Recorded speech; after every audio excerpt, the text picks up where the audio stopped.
Tape TV நேயர்களுக்கு Vijay Gobain அன்பு வணக்கங்கள். நட்சத்திரமும் அதோடைய விருட்சத்தை பற்றி பார்த்துட்டு வந்துட்டுருக்கோம். அந்த வரிசையில் இன்றைக்கி பார்க்க போகிற நட்சத்திரம் பார்த்திங்கன்னா உத்திராடம்.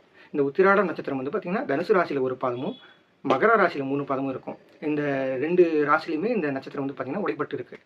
இந்த நட்சத்திரத்துக்கு உரிய விருஷம் என்னென்னு பார்த்திங்கன்னா பலாமரம். இந்த பலாமரம் தான் இந்த நட்சத்திரத்திற்கு உரிய விருஷமாக இருக்குது.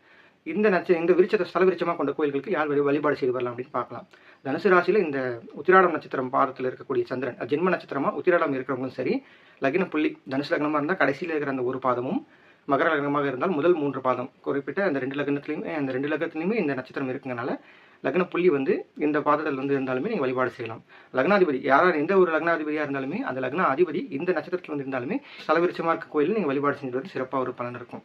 வழிபாடு நீங்கள் எப்படி வேணாலும் வச்சுக்கலாம். கோயிலில் இந்த விருட்சத்திற்கு கீழே குறைஞ்சது 15 அல்லது 20 நிமிஷம் நீங்கள் அமர்ந்து வரும்போது உங்களுக்கு ஒரு நல்ல பலனை கொடுக்குங்கிறதுல எந்த ஒரு மாற்றமும் இல்லை. மீண்டும் ஒரு நட்சத்திரத்தை பற்றி பார்ப்போம். நன்றி.